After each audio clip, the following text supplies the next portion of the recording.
Hello everyone, this is Kiki.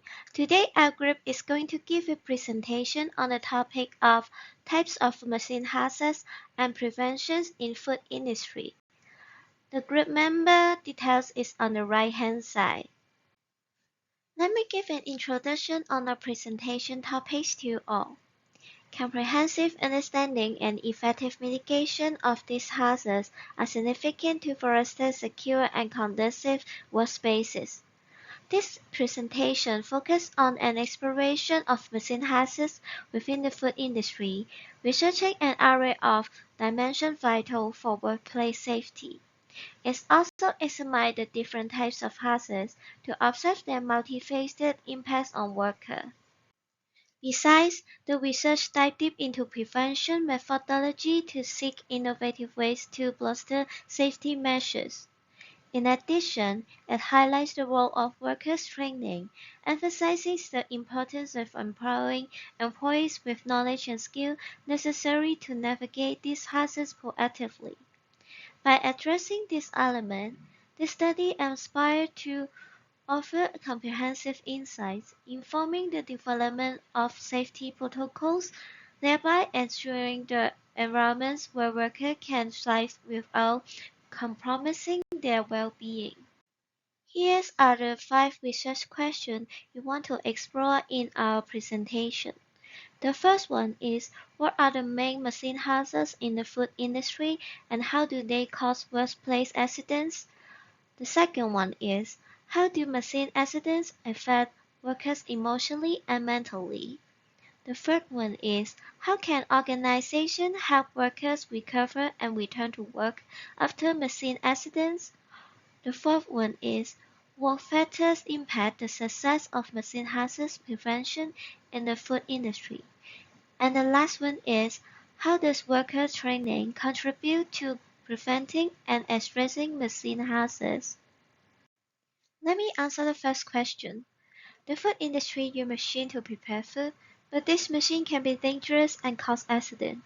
The food industry heavily relies on various machines for tasks like cutting, processing, packaging, and cooking.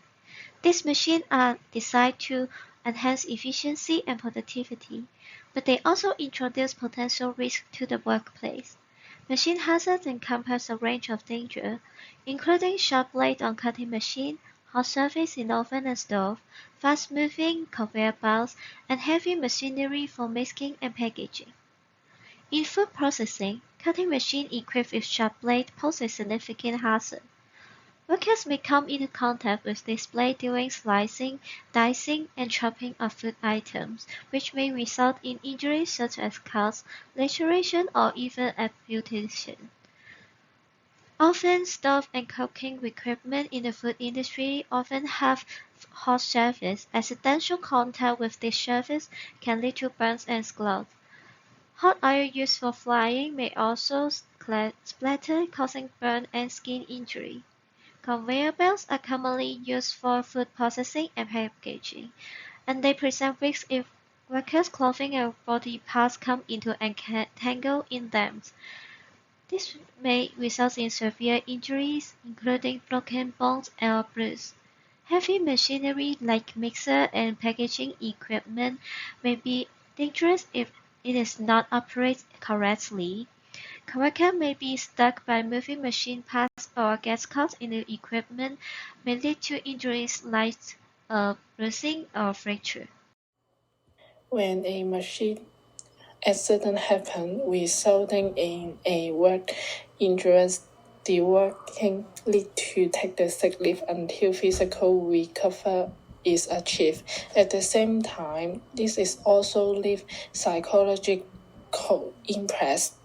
Psychological impacts are different for physical injuries, as physical injuries can be assessed using medical instruments, while physical injuries we can see that, but psychological effects are not easily measurable. Everyone is different. We don't have the standard tools can quantify it. After many accidents, both the individual injuries and weakness often have PTSD.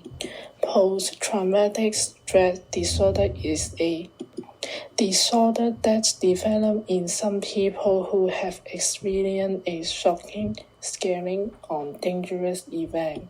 Recovery time for everyone is different. Some people may be few days, few weeks, evening. Some people maybe with at least over the years.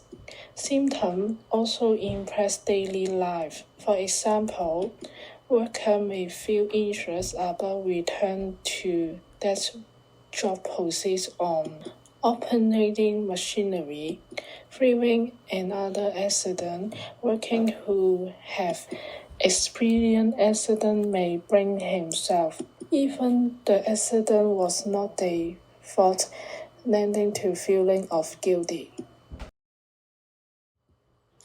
Firstly, we need to make sure injured worker receives an appropriate medical care.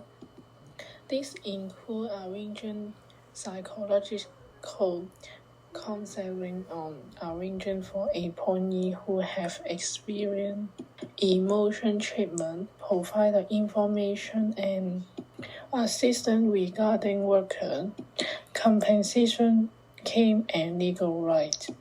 And then the employer have a responsibility to provide a safe working place for employees.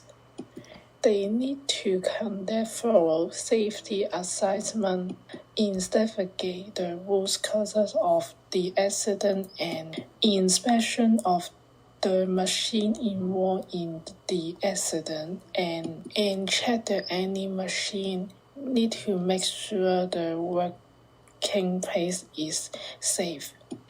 And at the same time, the employment need to provide the safety training course before the employee go back to work. Meanwhile, developing a safety guiding to prevent accident from happen again, decrease the working time, and review the process, strengthening the return to work process. Finally, employment should communicate more with employees, understand their back to work status, and provide the support. For example, flexible working hours provide long-term support for employees with permanent injuries, which may offer other jobs. My name is Yu-Hei Chen. My English name is Hayden. I will be responsible for question number 4 and question number 5. So for question number 4, what factors impact the success of machine hazard prevention in the food industry? So the first factor is safeguarding for success. So we have to first of all know the definition of safeguarding in machine hazard prevention. So it is affiliated with the applicable requirements, method, and resolutions of the safeguarding, and to prevent from the machine hazard. We have to know about occupational accidents and compliance with the safety standards. So safety standards is very vital. So it's also affect on the workforce productivity, moral, and employer liability. So it is the first factors. So for the second factors, it is incomplete safeguarding consequence. So the cons for not doing the safeguarding, the workday loss and costs will be enlarged due to occupational illness and often injuries. So and other cons for not doing that is the security breaches, which affect short-term costs and long-term costs, and also short-term and long-term success. So a successful safeguarding is very important of a comprehensive protocols and policy. Last but not least, we have to be aware of our PPE, personal protective equipment. So we have to be aware of what we wear in the workplace. So it is very critical for everyone to have a PPE to prevent from the hazard.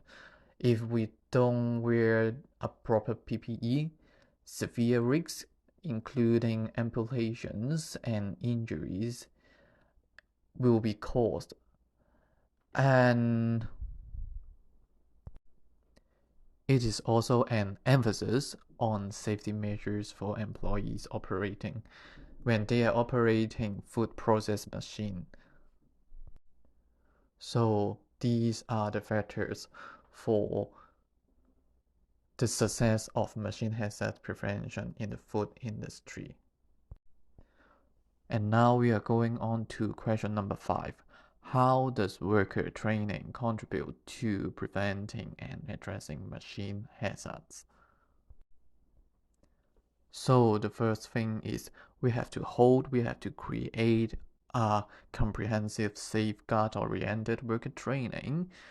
It has to be specific content addressing machine hazard and emphasize the importance of safeguard-oriented training.